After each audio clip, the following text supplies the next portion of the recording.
नमस्कार, आप देख रहे हैं द न्यूज वर्ल्ड। मैं हूं आपके साथ मनीता उपाध्याय। आइए नजर डालते हैं हेडलाइंस पर।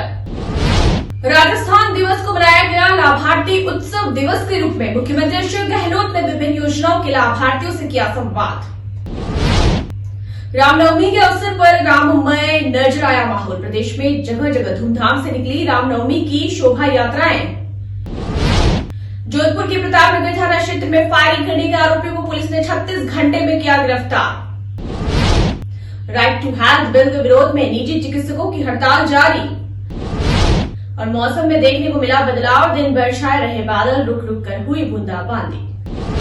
अब खबरें विस्तार से। आज राजस्थान दिवस है और राजस्थान दिवस के अवसर पर मुख्यमंत्री अशोक गहलोत ने लाभार्थी उत्सव के तहत पूरे प्रदेश से विभिन्न योजनाओं से लाभान्वित के साथ संवाद किया और योजनाओं के क्रियान्वयन के संबंध में फीडबैक लिया। जोधपुर के मेडिकल कॉलेज ऑडिटोरियम हॉल में वीडियो कॉन्फ्रेंसिंग के जरिए लाभार्थियों को लाभार्थी उत्सव से जोड़ा गया। मुख्यमंत्री अशोक गहलोत ने चिरंजीवी योजना, पेंशन योजना, इंदिरा गांधी शहरी क्रेडिट कार्ड योजना, शहरी रोजगार गारंटी योजना, इंदिरा आवास योजना सहित विभिन्न योजनाओं के लाभान्वित से सीधा संवाद किया। आमजन ने बताया कि राज्य सरकार ने बहुत ही महत्वपूर्ण योजनाएं लागू की है और इसका सीधा लाभ प्रदेश की जनता को मिल रहा है। मुख्यमंत्री अशोक गहलोत की ओर से इस बार के बजट में 100 यूनिट बिजली फ्री करने, चिरंजीवी योजना का बजट 25 लाख तक बढ़ाने, उज्ज्वला योजना के लाभार्थियों को 500 में गैस सिलेंडर देने की घोषणा करने पर उनका आभार जताया गया। मुख्यमंत्री अशोक गहलोत ने कहा कि राज्य सरकार ने हर वर्ग के लिए कई योजनाएं लागू की है। हम सभी का सामूहिक प्रयास होना चाहिए कि इन योजनाओं का लाभ उन तक पहुंचे ताकि सरकार की मंशा के अनुरूप योजनाओं का सफल क्रियान्वयन हो सके। विधायक मनीषा पवार ने भी राजस्थान दिवस के अवसर पर लाभार्थी उत्सव कार्यक्रम आयोजित करने पर मुख्यमंत्री अशोक गहलोत का आभार जताया।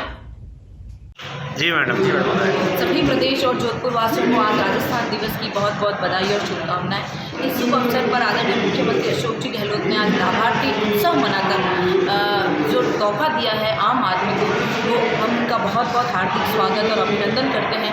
आदरणीय मुख्यमंत्री जी को बहुत बहुत धन्यवाद करते हैं। और आप देखिए जिस तरीके से पूरे प्रदेश के लोग, चाहे वो बाड़मेर से हो, चाहे वो कोटा से हो, चाहे वो जोधपुर से हो, जो भी लाभार्थी अपने अनुभव मुख्यमंत्री जी के साथ शेयर कर रहे हैं और जो उनको लाभ मिला है योजनाओं से, चाहे वो विकलांग पेंशन योजना हो, चाहे वो उड़ान योजना हो, चाहे वो बिजली में 100 रुपये का बिजली बिल माफ़ करना हो, चाहे हमारी 500 रुपये में गैस सिलेंडर करना हो, चाहे वो चिरंजीवी योजना हो, हर योजनाओं का लाभ जिस प्रकार से लाभार्थियों को मिल रहा है, सभी लाभार्थी मुख्यमंत्री जी को बहुत बहुत धन्यवाद ज्ञापित करते हैं। और हम भी सभी लाभार्थियों को बहुत बहुत बधाई और शुभकामनाएं देते हैं और मुख्यमंत्री जी का धन्यवाद करते हैं कि वो इन लाभार्थियों को जिस तरीके से योजनाओं को जोड़ा कर आम आदमी को जीवन बहुत सुलभ बना रहे हैं, उसके लिए मुख्यमंत्री जी का बहुत बहुत धन्यवाद।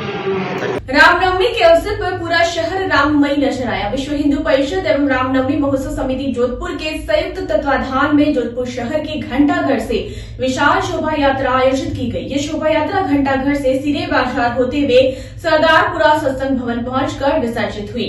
शोभा यात्रा की तैयारियों के चलते सुबह से ही विश्व हिंदू परिषद एवं रामनवमी महोत्सव समिति के कार्यकर्ता घंटाघर में एकत्रित होने लगे। रामनवमी महोत्सव समिति के अध्यक्ष डॉक्टर के.आर. डौकिया ने संत महात्माओं की गरिमा में उपस्थिति में शोभा यात्रा को हरी झंडी दिखाकर रवाना किया। रामनवमी की शोभा यात्रा में शामिल हुई झांकियों को समिति की ओर से स्मृति चिन्ह भेंट कर उनका सम्मान किया गया। वहीं शहर के भीतरी क्षेत्र में शोभा यात्रा के लिए विभिन्न स्थानों पर भव्य स्वागत किया गया। इस दौरान पेयजल एवं नाश्ते की भी व्यवस्था की गई। रामनवमी मेले को देखते हुए पुलिस ने भी व्यापक तैयारियां की, जिसके चलते शोभा यात्रा के मार्ग पर विभिन्न स्थानों पर पुलिस का भारी जाब्ता देखने को मिला। जोधपुर के प्रतापनगर क्षेत्र में हुई फायरिंग के आरोपियों को पुलिस ने 36 घंटे में गिरफ्तार कर लिया है। आरोपियों से एक अवैध लोडेड पिस्टल और 2 जिंदा कारतूस बरामद हुए हैं। कार्रवाई के बारे में बताते हुए डीसीपी वेस्ट गौरव यादव ने बताया कि 28 मार्च को श्री राम कॉलोनी संबोधि धाम प्रतापनगर इलाके में फायरिंग हुई। फायरिंग में दिलीप जैन को गोली लगी, जिन्हें अस्पताल में भर्ती करवाया गया है और उनकी हालत खतरे से बाहर है। घटना की जानकारी मिलते ही पुलिस मौके पर पहुंची और फायरिंग कर फरार हुए आरोपियों पंकज चौधरी और राजकुमार आचार्य उर्फ जॉर्डन की तलाशी में नाकेबंदी करवाई गई, लेकिन आरोपियों का कोई सुराग नहीं लगा। मामले में सामने आया कि दिलीप जैन और पंकज चौधरी के बीच पिछले 10 वर्षों से विवाद चल रहा है और 2 माह पहले दोनों ने एक दूसरे पर मुकदमे दर्ज करवाए हैं। इस बीच प्रतापनगर थाना अधिकारी देवीचंद ढाका को मुखबिर से इतला मिली कि पंकज और राजकुमार राजीव गांधी कॉलोनी के पहाड़ी क्षेत्र में हो सकते हैं, जिस पर अलग अलग टीमों का गठन किया गया। एहतियात के तौर पर पुलिस की टीमें पूरी तैयारी के साथ पहाड़ी इलाके में पहुंची और ड्रैगन लाइटों की मदद से बदमाशों की तलाश शुरू की गई। पुलिस को देखकर दोनों आरोपी पहाड़ियों में भागे, लेकिन पुलिस की टीमों ने उन्हें धर दबोचा। बदमाशों के पास से एक अवैध पिस्टल और 2 कारतूस जब्त हुए हैं। आरोपियों की पहाड़ियों में भागने की वजह से और गिरने की वजह से हाथों और पैरों में चोट आई है। हथियार मिलने पर आरोपियों के खिलाफ आर्म्स एक्ट में प्रकरण दर्ज किया गया है। साथ ही पुलिस ने पंकज चौधरी की हाल ही गतिविधियों को देखते हुए हिस्ट्री शीट खोलने का भी निर्णय लिया है। श्री राम कॉलोनी संबोधि धाम प्रतापनगर में, जैसा आपको ध्यान है कि परसों एक फायरिंग की घटना हुई थी, जिसमें एक पंकज चौधरी और उसके साथियों ने फायरिंग करके एक व्यक्ति को घायल कर दिया था।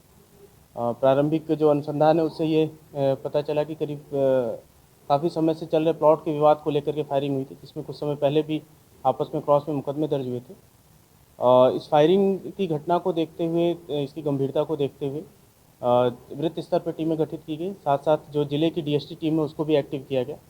इन्होंने कई जगह पर दबिश दी, जहाँ पे भी सूचना मिली कई लोगों को उठाया, पूछताछ की।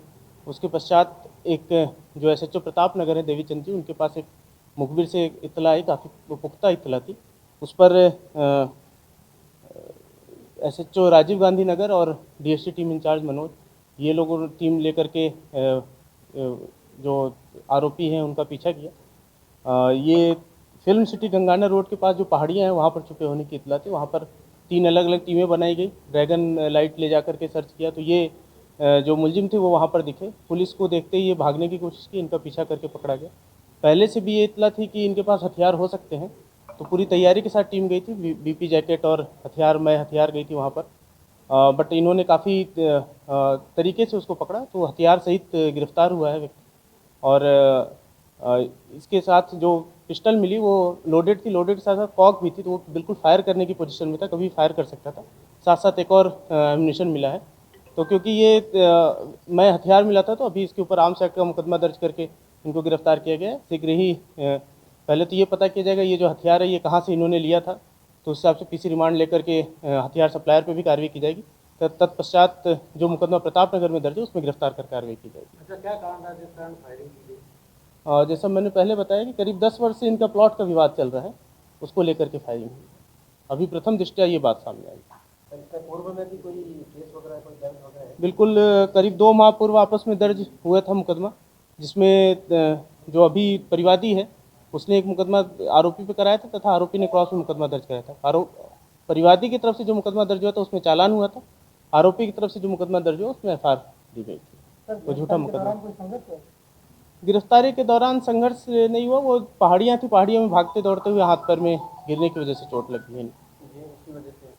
हाँ, तो लूट हुई थी, उसमें पूर्व में भी टीम ने काफ़ी अच्छा कार्य किया था। इसके पश्चात जो 2 लोग और इसमें वांटेड थे उनको झुंझुनू से पुलिस ले आई है तथा उनसे राशि बरामद की। इसमें एक अन्य मुख्य व्यक्ति अभी फरार चल रहा है, उसको गिरफ्तार करेंगे तो संभवतः लगभग संपूर्ण रिकवरी हो जाएगी। सर, ये हवाला कारोबारी को पुलिस ने नोटिस दिया था कि आप पैसे कहाँ से लाए, तो उसके बारे में क्या आपको? उसके बारे में बिल्कुल पूरा डिटेल इन्वेस्टिगेशन चल रहा है, जैसा मैंने पूर्व में भी बताया था। यदि इस तरीके की कोई बात हमारे पास आएगी या शंका भी आएगी तो हम संबंधित एजेंसियों को सूचना देंगे ताकि जो भी आवश्यक कार्रवाई है वो की जा सके। तो नोटिस का जवाब दिया क्या पुलिस का? उसके बारे में डिटेल मैं आपको पृथक से बताऊँ। सर, झुंझुनू के लाइन को प्रोटेक्शन वारंट पे लाए या इसी मामले में प्रोटेक्शन वारंट पे मैंने उस समय भी बताया था कि इनको झुंझुनू पुलिस ने गिरफ्तार किया था, इनको वहाँ से प्रोटेक्शन वारंट मिला। राज्य सरकार द्वारा लागू किए गए राइट टू हेल्थ बिल के विरोध में निजी चिकित्सकों का कार्य बहिष्कार गुरुवार को 12वें दिन भी जारी रहा। कार्य बहिष्कार कर रहे चिकित्सकों द्वारा डॉक्टर एसएम मेडिकल कॉलेज के बाहर क्रमिक अनशन किया जा रहा है। गुरुवार को 5 चिकित्सक अनशन पर बैठे और अपना विरोध दर्ज करवाया। निजी चिकित्सक एसोसिएशन से जुड़े पदाधिकारियों का इस मामले में कहना है कि राज्य सरकार इस मामले को जानबूझकर लंबा खींच रही है और कोई रास्ता नहीं निकाल रही है। उन्होंने आरोप लगाया कि चिकित्सकों की हड़ताल को लेकर मानव अधिकार आयोग द्वारा प्रसंज्ञान लिया गया। लेकिन जब पुलिस द्वारा विधानसभा के बाहर डॉक्टर्स पर बर्बरतापूर्ण कार्रवाई की गई तो उनके मानव अधिकारों की रक्षा के लिए कोई कदम नहीं उठाया गया। वहीं एक अन्य पदाधिकारी ने मीडिया से बातचीत में बताया कि सरकार एक तरफ तो ये कह रही है कि चिकित्सकों से वार्ता के रास्ते खुले हैं, लेकिन दूसरी तरफ चिकित्सकों द्वारा मांग की जा रही है कि प्रदेश के मुख्यमंत्री से उनकी सीधी वार्ता करवाई जाए, लेकिन यह सीधी वार्ता नहीं करवाई जा रही है। उन्होंने मुख्यमंत्री अशोक गहलोत से अपील की है कि वे स्वयं रुचि लेकर व्यक्तिगत रूप से इस मामले में उचित कार्रवाई करें तो प्रदेश की जनता को एवं चिकित्सकों को राहत मिल सकेगी। जी आज सर। नो टू आरटीएच को लेकर 12वां दिन है। डॉक्टर्स अभी भी हड़ताल पे हैं।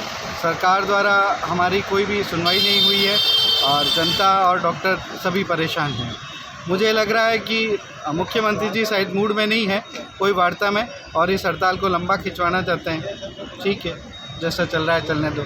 इसके साथ ही जो मानवाधिकार का आया तो उसमें हमारा डॉक्टरों का ये है कि जब डॉक्टरों को विधानसभा के बाहर पीटा गया, इतने वरिष्ठ डॉक्टरों को पीटा गया और विशेषकर जो फीमेल डॉक्टर्स हैं उनको लाठियों से पीटा गया और उनसे बारिश की उन पे तेज़ पानी की बौछार की गई, तो उस समय क्या हम लोग मानव नहीं हैं? तो हमारे लिए कोई प्रसंज्ञान नहीं लिया गया। ये बड़े दुख की बात है। पर मुझे लगता है कि अब ये सब चीज़ें ज़्यादा कॉम्प्लिकेटेड करेगी। सरकार को सीधी सीधी हमारी बात रखनी चाहिए और मुख्यमंत्री जी को व्यक्तिगत रूप से डॉक्टरों के जो लीडर्स हैं उनको बुलाकर बात करनी चाहिए ताकि मामला जल्दी से जल्दी निपटे। आज आंदोलन का 12वां दिन है और क्रमिक अनशन चालू है। इसमें आज हमारे यहाँ से 5 मुख्य चिकित्सक जो हमारी सोसाइटी के हैं वो उन्होंने अपना अनशन करके विद्रोह प्रोटेस्ट जाहिर किया है। सरकार कई तरह के और मैसेज दे रही है जनता में कि उनके वार्ता के द्वार खुले हैं और ये सब कह रही है, परंतु जब हम कह रहे हैं कि हमारी मुख्यमंत्री से डायरेक्ट वार्ता हो जाए तो उसके लिए कोई बुलावा अभी तक नहीं आया। बीच में इंटरमीडिएटेड से हमारा पुराना एक्सपीरियंस बहुत ख़राब रहा है। जो बातचीत कही गई उसमें कुछ भी पालन नहीं किया गया। तो जब ये वाला वर्किंग एटीट्यूड काम नहीं कर रहा है तो बेहतर है कि सीधी बात हो जाए और इस बात को ख़त्म किया जाए। हम भी बहुत पीड़ित हैं मरीजों की पीड़ा से, हमारा काम ही यही है, हम खुद भी खाली महसूस कर रहे हैं और हम चाहते हैं जल्दी से जल्दी ये निपटे और सरकार एक पॉजिटिव स्टेप आगे ले।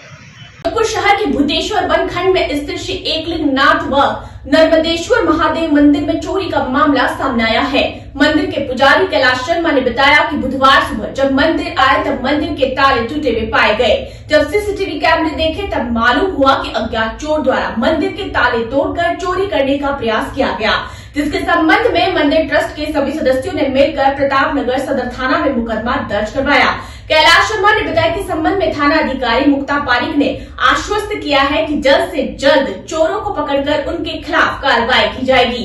कैलाश शर्मा ने बताया कि विगत 6 महीनों में मंदिर में यह तीसरी चोरी की घटना है, लेकिन पुलिस द्वारा किसी तरह की कार्रवाई नहीं करने से चोरों के हौसले लगातार बुलंद होते जा रहे हैं। उन्होंने बताया कि यदि इस बार भी पुलिस द्वारा शीघ्र कार्रवाई नहीं की गई तो जोधपुर पुलिस आयुक्त के समक्ष पेश होकर इस मामले में शिकायत दर्ज करवाएंगे।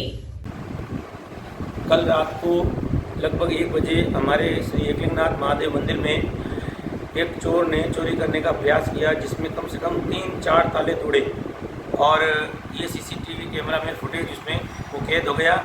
और इस संबंध में हमने प्रतापनगर सदर थाना में रिपोर्ट दर्ज करवाई और जिसमें हमारे जो एकलिंगनाथ महादेव मंदिर के जितने भी सदस्य हैं कम से कम 15-17 लोग जाकर मैडम से हमारे मिले और जो थानाधिकारी श्रीमती मुक्ता जी पारिक हैं उन्होंने त्वरित कार्रवाई करते हुए और 2 कांस्टेबलों को हमारे साथ मंदिर में भेजा और जहां ये वारदात हुई वहां पे उन दोनों कांस्टेबलों ने तस्दीक की और उन्होंने हमें ये आश्वासन दिया कि हम शीघ्र से शीघ्र कार्रवाई करके और जल्द से जल्द इस चोर को पकड़ने का प्रयास करेंगे।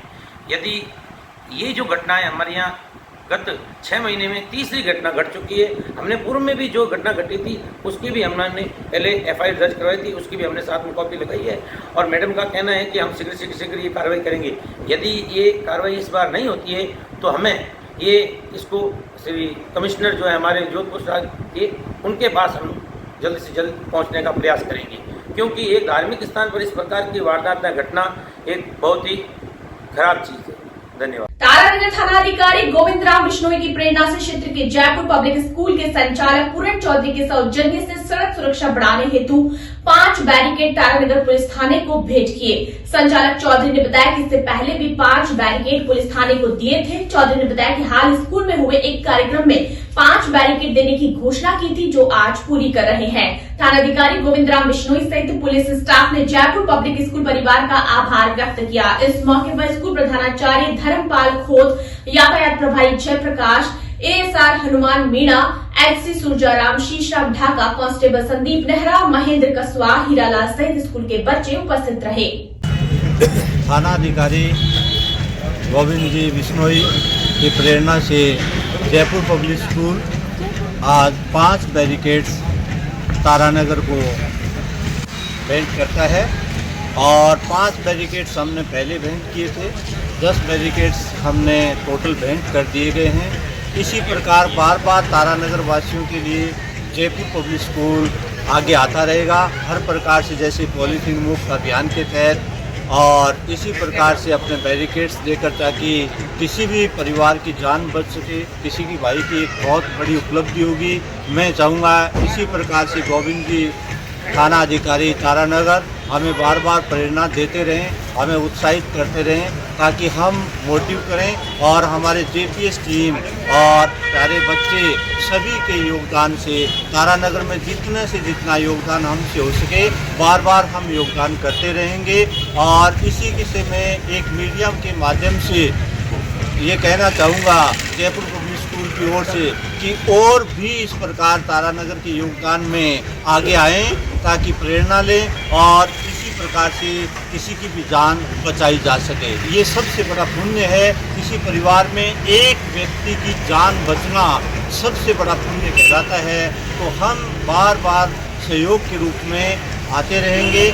और गोविंद जी भाई साहब का बहुत बहुत धन्यवाद, आभार। हमें वार्षिक उत्सव में भी बच्चों को प्रेरणा के रूप में प्रेरणा स्रोत बने, और वहाँ मैंने उद्घोषणा की थी कि 5 बैरिकेड्स दिए जाएंगे, और इस प्रकार से जेपीएस टीम बहुत बहुत आभारी है। हम प्रेरणा के स्रोत बने रहेंगे। साहब बुलेटिन में यहाँ वक्त चला छोटे से ब्रेक का। ब्रेक के बाद जल्द लौटेंगे। आप लगातार बने रहिए द न्यूज बर्ड के साथ।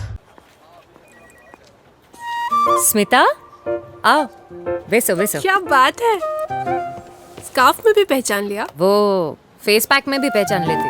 बोलो, आज बैंक कैसे? Money transfer? नहीं, कर दी ऐप से। तो एफडी? ऐप से। चेक बुक चाहिए होगी, नहीं है ना? मेरी शादी है।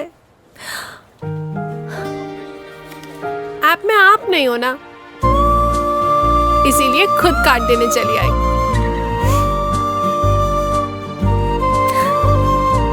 बहुत सरस। रिश्ता आपसे है। All the best. सिर्फ ऐप से नहीं, federal bank, your perfect banking partner. Big boss unisex salon, जहां आपको मिलता है bridal makeup, hair colour, party makeup, haircut, streaking, mehndi, facial and all other services. For more detail contact us 7568164935 9571577375 nearby Bhatti Softy and Softy inside Jalori Gate, Jodhpur. अब चाहे शादी समारोह हो या कोई अन्य कार्यक्रम, बच्चों और बड़ों के लिए कपड़े खरीदना हो या मेंस एथनिक वियर, यह सब हुआ बहुत ही आसान, क्योंकि रामसन्स उपलब्ध करवाता है कपड़ों की वाइड रेंज, जहां आपको मिलते हैं kurta pyjama, suiting and shirting, formals wear. 1995 से जोधपुर वासियों का एकमात्र विश्वास रामसन्स। तो आज ही आइए रामसन्स और दीजिए खुद को नई स्टाइल। रामसन्स, चांसा तकिया रोड, जोधपुर। पश्चिमी राजस्थान में पावर की सभी समस्याओं के समाधान उपलब्ध करवाते हुए आभा जेनसेट 2 दशकों से diesel generator, transformer, electric panels एवं पावर कंसल्टेंसी की उत्कृष्ट विश्वसनीय सेवाओं के क्षेत्र में कार्यरत है। 2000 से ज्यादा schools, hospital, factories, industry, petrol pump, complex, carnival में सफल इंस्टॉलेशन। आभा जेनसेट 2000 से ज्यादा संतुष्ट कस्टमर्स का परिवार है। साथ ही पश्चिमी राजस्थान का सबसे ज्यादा बिकने वाला जनरेटर आभा जनरेटर। वोकल के लिए लोकल बने। आज ही संपर्क करें 9414195017 पर या 9829063200 पर। जय श्री कृष्णा, जय श्री गुरु महाराज। आज के इस आधुनिक युग में पावर की सप्लाई एक महत्वपूर्ण चीज हो गई है। जमाना इन्वर्टर और बैटरी से हटके कंटिन्यूस पावर पे आ गया है। हमारा जो एक्सपीरियंस पिछले 20 सालों से रहा है और टोटल कंपनी के 30 सालों का जो जनरेटर का एक्सपीरियंस है, उसी को देखते हुए अब हमारे पास 2 kVA से लेकर 2500 kV तक के जनरेटर उपलब्ध हैं। किसी भी को साइलेंट जनरेटर की आवश्यकता हो, किसी तरह का पावर कट हो, कंटिन्यूस रेटिंग के लिए जनरेटर की रिक्वायरमेंट हो, तो आप हमसे संपर्क कर सकते हैं। अब हम जोधपुर कॉर्पोरेट ऑफिस से जयपुर में जनरेटर बनाने की फैक्ट्री का उद्घाटन कर दिया है और पिछले 6 महीनों से हम कस्टमाइज जनरेटर सेट्स बना रहे हैं। जिसको जैसी रिक्वायरमेंट है उसको उसी तरह का जनरेटर बना के देते हैं। जो सहयोग पिछले 30 सालों से पश्चिमी राजस्थान का रहा है, उसी सहयोग के आधार पे हमने जनरेटर का कार्य मैन्युफैक्चरिंग का चालू किया है। हमारे पास सभी साइज के जनरेटर उपलब्ध है। उसके साथ कंट्रोल पैनल और सोलर का भी हम काम करते हैं। ट्रांसफार्मर, किसी भी तरह के पावर की आवश्यकता हो, आप हमसे संपर्क कर सकते हैं। जनरेटर के क्षेत्र में हमारे पास सभी तरह के साइज उपलब्ध है। हमारी कंपनी जो लीड डॉक्टर आभा बोरा कर रही है, हमारे पास ट्रेन इंजीनियरों की पूरी टीम है एवं उस टीम के साथ 30% का महिला रिजर्वेशन भी है और हर तरह की सेल्स और सर्विस हम प्रोवाइड कराते हैं। हम एस्कॉर्ट्स के ऑथराइज OEM हैं। आपको किसी भी तरह की रिक्वायरमेंट हो तो जरूर संपर्क करें। ब्रेक के बाद रुक करते हैं अगली खबर की ओर। श्री क्षत्रिय कुमावत तृतीय सामूहिक विवाह सम्मेलन में 7 दुल्हा दुल्हन परिणय सूत्र में बंधे। थावला कस्बे में श्री क्षत्रिय कुमावत सामूहिक विवाह एवं विकास समिति द्वारा तृतीय सामूहिक विवाह सम्मेलन का आयोजन हुआ। समिति के अध्यक्ष सत्यनारायण महावर ने बताया कि समाज के सहयोग से तृतीय सामूहिक विवाह सम्मेलन में बुधवार 29 मार्च को संगीत संध्या के सांस्कृतिक कार्यक्रम विशेष कलाकारों द्वारा आयोजित किया गया। इस सम्मेलन में 7 जोड़ों ने परिणय सूत्र में बंधकर अपने नए जीवन की शुरुआत की। गुरुवार को पाणी ग्रहण संस्कार पूर्ण होने के साथ ही आशीर्वाद और सम्मान समारोह का आयोजन किया गया, जिसमें समाज की प्रतिभाओं और भामाशाहों का साफा व माला पहनाकर सत्कार किया गया। समिति के मंत्री छोटू राम रानीवाल ने बताया कि वर्तमान समय में महंगाई को मद्देनजर रखते हुए फिजूल खर्ची से समाज को बचाने की पहल करते हुए इस प्रकार का सामूहिक विवाह सम्मेलन आयोजित किया गया है, जिसमें गरीब हो या अमीर अपने लड़के और लड़कियों की शादियां कम खर्चे में समाज के साथ कर सके। प्रबंधक ओम प्रकाश साड़ीवाला ने बताया कि शादियों में लाखों रुपए का खर्च जो फिजूल किया जाता है, उसको बचाकर बच्चों की पढ़ाई पर और शिक्षा पर लगाना चाहिए। भामाशाह के आर्थिक सहयोग से समिति द्वारा दुल्हे दुल्हन को पारंपरिक रीति रिवाज के हिसाब से आवश्यक सामान देकर उन्हें मंगल गीत के साथ वैदिक मंत्रोच्चारण के बीच फेरे करवाकर खुशी खुशी विदाई दी गई। मैं रेणुका कुमावत आप सभी से अनुरोध करती हूँ कि आपके सभी बच्चों की शादी सम्मेलन में करवाएं। मैं कंचन मावर हूँ और जैसा कि आज अपने थावला में सामूहिक सम्मेलन विवाह हुआ है, तो इस विवाह के ना बहुत सारे बेनिफिट हैं। मैं गांव वालों को, प्रदेशवासियों को यही संदेश पहुंचाना चाहती हूँ कि अपने बच्चों की शादियाँ सम्मेलन में ही करें, ताकि फिजूल खर्चे से बच पाए अपन और फालतू के जो पैसे अपन विवाह में खर्च करते हैं वो बच्चों की पढ़ाई पे करें तो ज़्यादा फायदा होगा। हाँ सर, मैं तो ये चाहता हूँ सर्व धर्म का एक सम्मेलन आयोजित किया जाए, जिसमें सभी धर्मों के बच्चे बच्चियों का सामूहिक विवाह सम्मेलन हो जाए, जिससे हर धर्म का भागीदार होते हुए ऐसी परंपरा पड़ जाए जिससे समाज में सबका विकास, सबका साथ, सबका एक अच्छा संदेश जाए, यही मेरे को कहना है। और ऐसी आशा करता हूँ कि थावड़ा में आगे से ऐसा सम्मेलन अवश्य होगा। आज थावला में मौत समाज का तीसरा सम्मेलन बहुत हर्षोल्लास से संपन्न हुआ। सम्मेलन की खासियत ये रही कि सारा समाज एकजुट होता है। इस सम्मेलन से समाज को यही फायदा है। आज के ज़माने में परिवार टूटे हुए हैं, एक दूसरे से बिछड़े हुए हैं, एक दूसरे के आना जाना पसंद नहीं करते, मनमुटाव बढ़ा है। सम्मेलन के माध्यम से हर परिवार एक मंच के नीचे आता है, सम्मेलन एक साथ सहभोज करता है। ये सम्मेलन पूरे राजस्थान में कुमाऊं समाज के होने लगे हैं और इसको बढ़ावा भी मिला है। बड़े बड़े जो घराने हैं वो भी आज सम्मेलन को सहयोग कर रहे हैं, सम्मेलन को बढ़ावा दे रहे हैं। सम्मेलन के साथ साथ में दहेज का जो मुकदमे लगने वाले थे वो आजकल कम हुए हैं। इसको छोटे स्तर पर जो समाज के सम्मेलन कर रहे हैं, जो जोड़े आ रहे हैं, मेरा एक निवेदन उनसे है कि किसी भी प्रकार का घर पर जाकर के हल्दी मेहंदी या समारोह के नाम से जब सम्मेलन में हम समारोह में जब आयोजन कर रहे हैं तो किसी प्रकार का अन्य खर्चा नहीं करें। समाज अनवरत आगे से आगे ये कार्यक्रम करता रहा है, करता रहेगा। आज जो सम्मेलन यहाँ हुआ है उसमें निश्चित तौर पर लोगों ने उसको अच्छा सराहा है। हर तरह से हर व्यवस्था अच्छी थी। दानदाताओं ने, भामाशाहों ने बहुत बढ़ चढ़ करके रोल लिया है। हम भी ब्यावर से पूरी टीम के साथ यहाँ आए, लगभग 10-15 लोगों की पूरी टीम आई और हम ब्यावर में भी लगातार सम्मेलन करता है। 21 सम्मेलन हमने संपन्न करवाए हैं। जब जब जहाँ जहाँ जरूरत पड़ेगी हम सहयोग भी करेंगे, बुलाएंगे भी और जाएंगे भी। धन्यवाद। हो गया, चलो। नमस्कार, मैं चंद्रशेखर शर्मा और आज मैं आपको लेकर आया हूँ थावला के श्री क्षेत्रीय कुमाऊं सामूहिक विवाह सम्मेलन में, जहाँ पर ये तीसरी बार आयोजन किया जा रहा है। ये तीसरा सामूहिक विवाह सम्मेलन है जिसमें इस बार 7 जोड़ों ने भागीदारी निभाई है।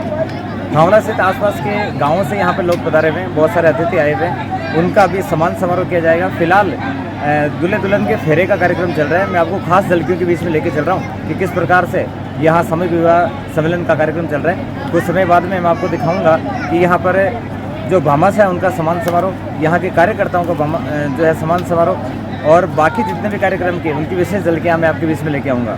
तो आइए चलते हैं उन खास झलकियों के बीच जहाँ पर ये श्री कुमाऊं सामूहिक विवाह सम्मेलन और विकास समिति द्वारा ये आयोजित कार्यक्रम की खास झलकियाँ चल रही है।